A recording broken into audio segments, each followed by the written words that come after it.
मंडळी, कधी तुम्ही विचार केलाय का हे पेट्रोल नक्की येतं कुठून? हा काळा चिकट आणि तीव्र असा वास असलेला द्रव, ज्याला आपण क्रूड ऑइल म्हणतो, तो पृथ्वीच्या इतक्या खोलवर कसा तयार होतो? आणि सर्वात मोठा प्रश्न, हा काळं तेल स्वच्छ कसं बनतं चमकदार पेट्रोलमध्ये, जे तुमच्या गाडीला वेग देतं? तर मंडळी, पेट्रोल फक्त एक इंधन नाही, तर ही लाखो वर्षांची दडलेली संपत्ती आहे. ही पृथ्वीच्या आठवणी आहेत. काळांच्या ओघामध्ये लपलेलं हे एक मोठं रहस्य आहे.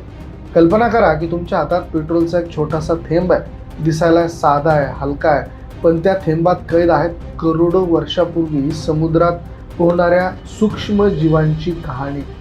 ऐकायला थोडं विचित्र वाटतंय, पण पेट्रोलची सुरुवात कोणत्याही आधुनिक रिफायनरीत झालेली नाही आहे. त्याची सुरुवात झाली होती ती लाखो वर्षांपूर्वी समुद्राच्या तळाशी, जेव्हा पृथ्वीवर माणसांचं अस्तित्व देखील नव्हतं. आज आपण वेगवान आयुष्य जगतो, कारमध्ये धावतो, विमानात आकाशात प्रवास करतो, पण कदाचित आपल्याला हे कळतही नाही की आपल्याला ही वेग देणारी एखाद्या प्राचीन जीवनाच्या राखेवर उभी असलेली गोष्ट खरी इथूनच सुरू होते. क्रूड ऑइल बनतं तरी कसं? मंडळी, आजच्या या व्हिडिओमधनं आपण पेट्रोलची निर्मिती, पेट्रोलची केमिस्ट्री ही समजून घेणार आहोत.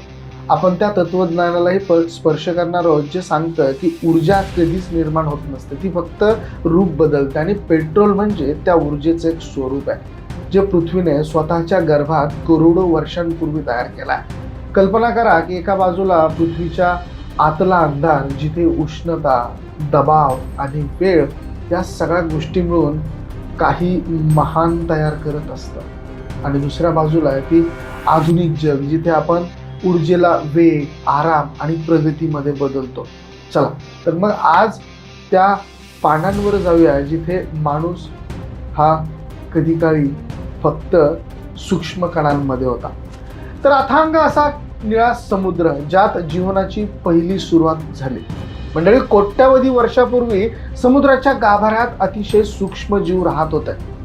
प्लॅक्टन, अल्गी आणि इतर लहान जीव, इतके छोटे की ते डोळ्यांनाही दिसत नव्हते. पण हेच छोटे जीव आज आपल्याला कारचे इंधन म्हणून समोर येतात. हे जीव मरत असत आणि समुद्राच्या तळाशी जमा होत असत. कालांतराने त्यांच्यावरती वाळू, माती आणि इतर गाळांचा थर आणि त्याचा भार वाढत गेला. लाखो टन दाब आणि खाली पृथ्वीची उष्णता, या सगळ्यांच्या प्रभावाने ते सेंद्रिय पदार्थ हळूहळू बदलू लागले. लाखो वर्षाच्या प्रक्रियेनंतर हे पदार्थ हायड्रोकार्बनमध्ये बदलले, आणि याच हायड्रोकार्बनला म्हणजेच आजच्या क्रूड ऑइलला आपण ओळखतो. क्रूड ऑइल जे काही साधं द्रव नाहीये, हे पृथ्वीच्या आत तयार झालेली प्राचीन अशी ऊर्जा आहे. पण मंडळी, आता प्रश्न येतो की हे तेल पृथ्वीच्या इतक्या खोलवरनं बाहेर काढायचं कसं? यासाठी वापरली जाते ती म्हणजे एक प्रक्रिया, ऑइल ड्रिलिंग. सर्वप्रथम वैज्ञानिक सास्मिक सर्वे करतात, म्हणजेच जमिनीत कंपने पाठवली जातात, त्यांचं परावर्तन पाहिलं जातं, त्यातून खाली तेल आहे किंवा खडक आहे हे समजतं. यानंतर उभारला जातो तो एक प्रचंड ड्रिलिंगचा रिंग, एक उंच लाकडी लोखंडी मनोरा, जो जमिनीत 3 ते 4 किलोमीटर खोलपर्यंत छिद्र करू शकतो. ड्रिल बीट नावाचा मजबूत धातूचा भाग हा चट्टान, दगड कापत खाली जातो. प्रचंड दाब असल्यामुळे ड्रिलिंग मड वापरला जातो, जो तापमानाचा दाब नियंत्रित ठेवतो. शेवटी जेव्हा ड्रिल तेलाच्या साठ्यापर्यंत पोहोचतं, तेव्हा काळं तेल पाईपमधनं वर येऊ लागतं. इंजिनियर्स या क्षणाला फर्स्ट ब्रीथ ऑफ द वेल असं म्हणतात. पण लक्षात ठेवा, हे अजून पेट्रोल नाही आहे, हे फक्त कच्चं तेल आहे, क्रूड ऑइल आहे, ज्यामध्ये गॅस, पाणी आणि अनेक अशुद्धी या सामावलेल्या असतात. त्याचं खरं रूप तयार होतं ते रिफायनरीमध्ये. रिफायनरीमध्ये क्रूड ऑइलला सुमारे 400 डिग्रीपर्यंत तापवलं जातं आणि नंतर फ्रॅक्शनल डिस्टिलेशन कॉलमध्ये पाठवलं जातं.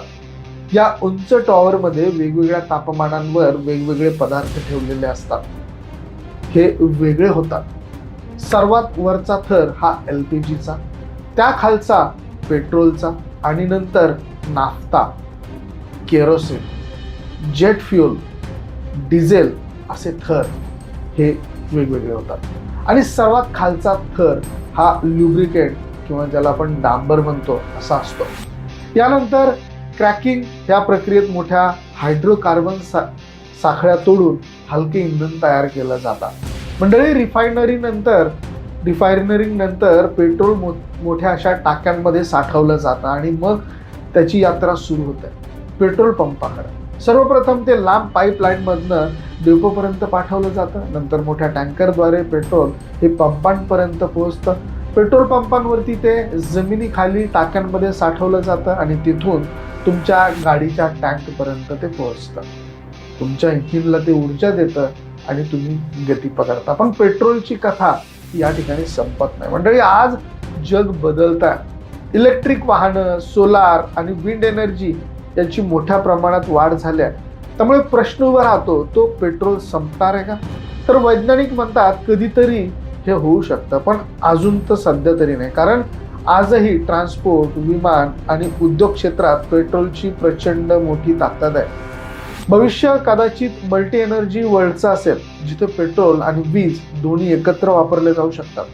मित्रांनो, जर ही माहिती तुम्हाला आवडते, पेट्रोलच्या संदर्भातली ही माहिती आवडते, तर आपल्या चॅनलला तुम्ही सबस्क्राईब नक्की करा. मंडळी, हे पेट्रोल बनण्याची प्रक्रिया नेमकी कशी होती तुम्हाला आवडली असेल तर शेअर जरूर करा आणि सबस्क्राईब करायला देखील विसरू नका. कारण या पद्धतीचे, अशा पद्धतीचे व्हिडिओ आम्ही तुमच्यासाठी वारंवार मराठी एक्सप्रेसवर घेऊन येणार आहोत.